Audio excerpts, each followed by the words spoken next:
Hi everybody, this is Anne. One very popular pottery decorating technique is called sgraffito. The word sgraffito is Italian and means to scratch.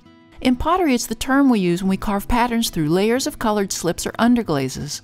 In this video, you'll see why timing is everything. I'll give you my best tips and tricks for creating the cleanest, most professional carved sgraffito designs and walk you through an easy project that you can follow along with. So you've created your pottery piece and you want to sgraffito a design.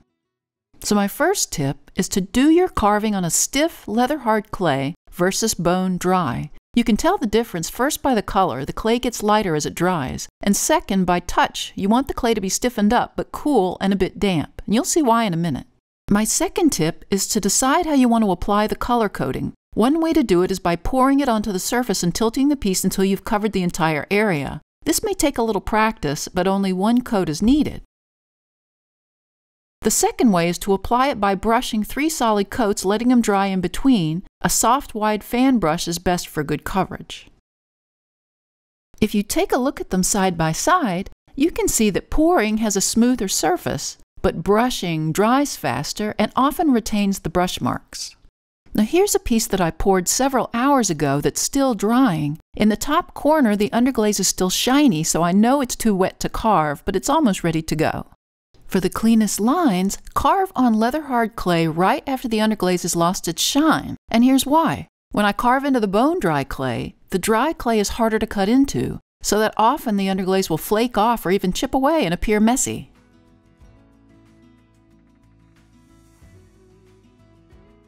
On the other hand, let's try carving into the leather-hard plate. Notice how the tool cuts through the clay like butter and the underglaze comes away in one piece. That's what you want.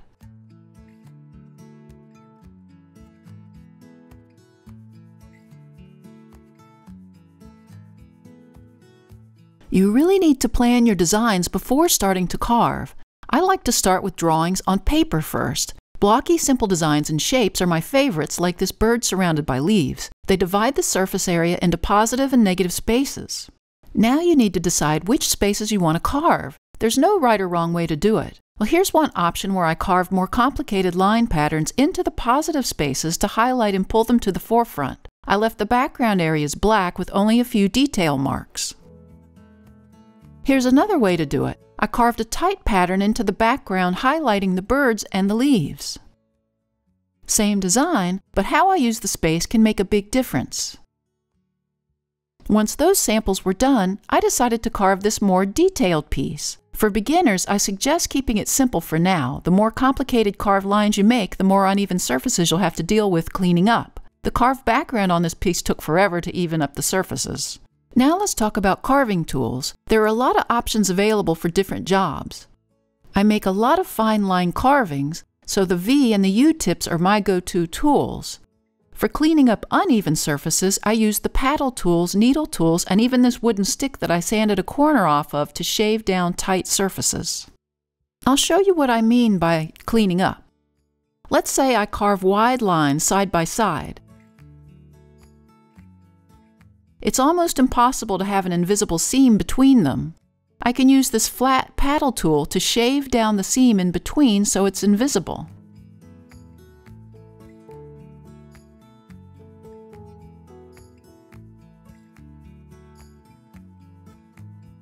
I can also use this sharp leaf-shaped tool to clean excess underglaze using that sharp edge.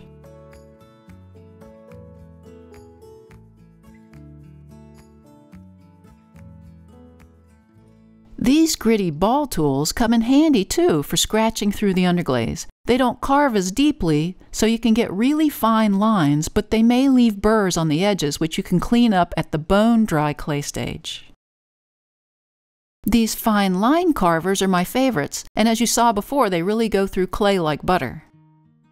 They're very accurate and great for outlining your designs, but also creating simple line patterns.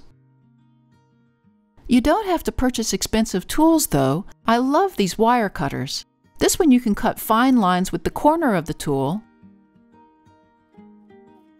or if you turn it on the side, you can carve a wider line. Now let's put all these tips into practice. This sleeping fox is perfect for a beginner. I started by cutting out a piece of paper the size of the plate and dividing the space with a simple blocky design. Since the least amount of carving produces the cleanest design, I opted to mask off the larger areas of the design that need to stay white instead of carving them. I'm putting a check mark in all the areas I want to cut and use to mask off.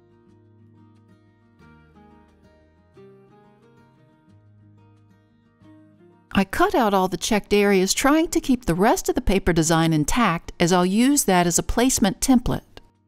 I also cut out a border for the design. Starting with that border, I centered it along the rim of the leather-hard plate. I wet a brush and dampened the paper so it would stay in place. I positioned the placement template in the center. I wet each of the cutouts and placed them in their respective slots.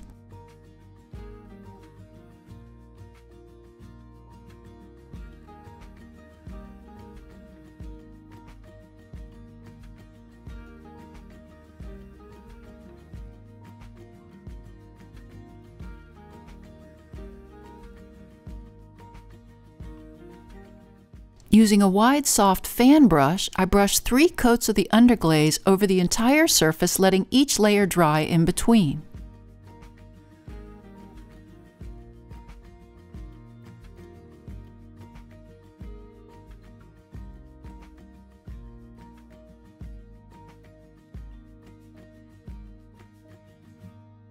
When the underglaze has lost its sheen, I peeled away all the paper templates.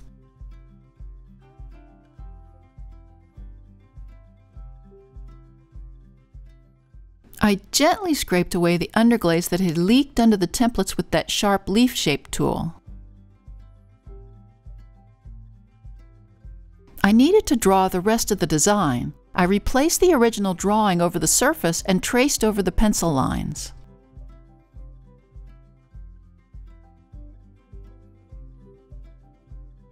You'll be able to see the indents in the clay. Now we'll start carving there.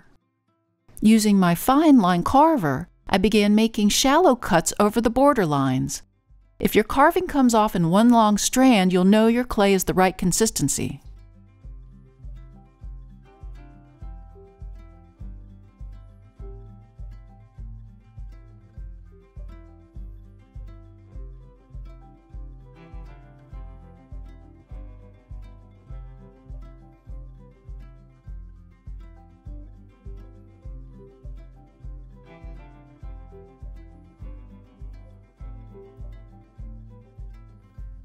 I'm using the same fine line carver to create a few long wavy hair strands on the sides of the face.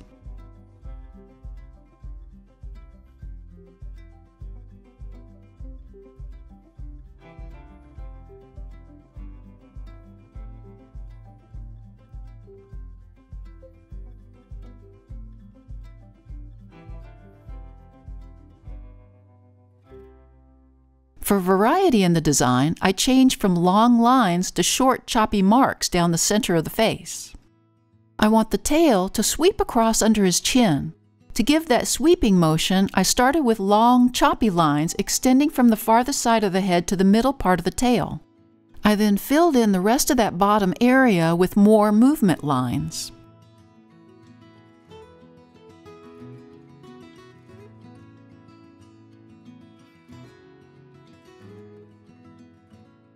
Remember to brush away the crumbs and not blow them in the air. I want it to appear like the rest of his body is curled around him, so I switched to the U carver and made short choppy cuts along the back.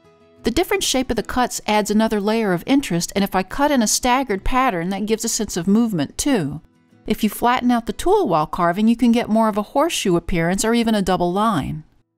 Finally, I used a fine detailer brush and the black underglaze to fill in the area inside of his nose. I also painted 2 U shapes with eyelashes for the eyes. Now here's one that I made earlier, where I also cut lines and leaf shapes into the corners of the plate. I bisque fired it, then glazed it with Amico C11 clear. Glazes often reveal uneven surfaces or mistakes, but we kept the design simple and avoided overworking the area, resulting in a design that's clean and fresh looking.